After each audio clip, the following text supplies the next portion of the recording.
আসসালামু আলাইকুম। আজকে হচ্ছে 31শে ডিসেম্বর, বছরের শেষ দিন। আবার শুরু হবে নতুন বছর।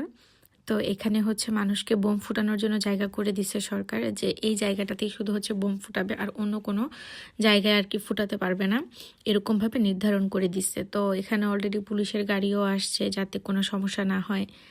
তারপর অ্যাম্বুলেন্সও থাকে যাতে কেউ অসুস্থ হয়ে পড়লে সাহায্য করতে পারে।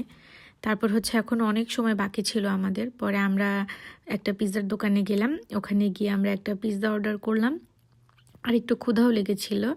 তারপর পিৎজাটা খেলাম, খাওয়ার পর হচ্ছে তখন 11:30টার মতো বাজে। তখন সবাই মানে ফুটানো শুরু করে দিছে। আর এইদিকে এই লোকটা মানে 2টা ফানুস নিয়ে এসেছিল। আর গতবার হচ্ছে গত 2 বছরে আমি কাউকেই দেখি নাই এখানে ফানুস উড়াইতে। তো এই লোকটাই নিয়ে আসছিল 2টা। তো সে এত চেষ্টা করতেছিল, কিন্তু ফানুসটাকে মানে সঠিকভাবে উড়াইতে পারতেছিল না। তা আমিও মানে তাকাই আছে, আমার সাথে সাথে আরো অনেক মানুষ তাকাই আছে। আর আমি যখন গেছিলাম তখন একটা মানুষও মাঠে ছিল না। আর হুট করে যেন কোথা থেকে এত মানুষ আইসা পড়ছে মাঠে। কিন্তু তারপরও মানে গতবারের তুলনায় এইবার এখানে মানুষ খুবই কম হয়েছে। আবার গতবারের তুলনায় এইখানে হচ্ছে আপনার এবার বোমও অনেক কম ফুটানো হয়েছে। আমরা তো নিজের টাকায় জীবন আমি বোম টোম কিনা ফুটাই না, আমি শুধু জাস্ট দেখতে আসি, এই আর কিছুই না। তো ভাইয়াটা অনেক চেষ্টা করতেছে কিন্তু পারতেছে না। সাথে তার ছেলে আর ওয়াইফ হয়তো বা ওইটা। তো ওরা দোকানে বসে খাওয়া দাওয়া করতেছিল, আর ওখান থেকে এখন বের হয়ে এটা করতেছে। আর আশেপাশে তো ধুম ধুম সাউন্ডের মানে শেষ নেই। শেষের দিকে এরকম হয়েছে যখন 12টা 1 হয়েছে, মানে বোম ফুটাইতে পুরোটা জায়গা ধোঁয়া দিয়ে অন্ধকার হয়ে গেছিল, আবার আগুনও ধরে গেছিল, এমন অবস্থা।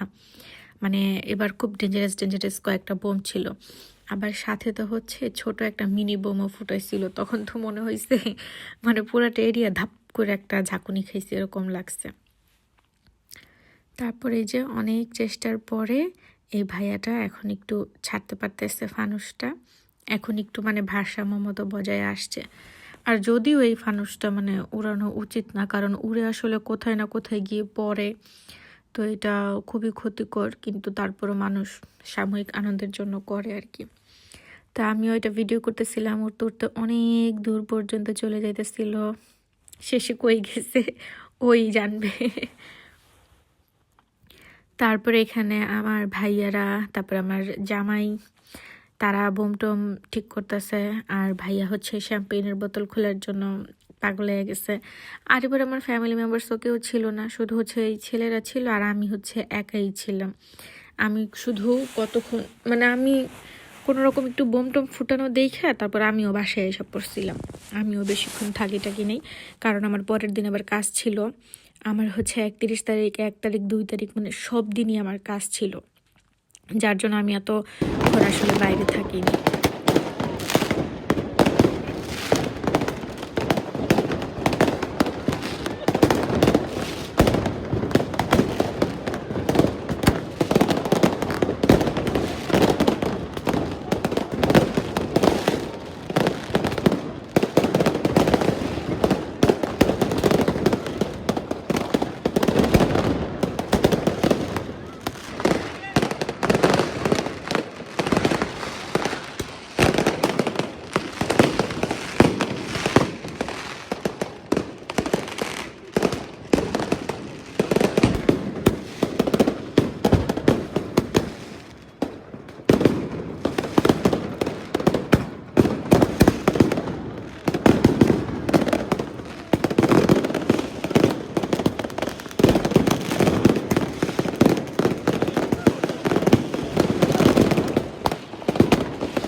3 দিন তো একটা না আমি শুধু কাজই করে গেছি। বাসায় ওরকম ভালো-মন্দ কিছু রান্না করতে পারি নাই।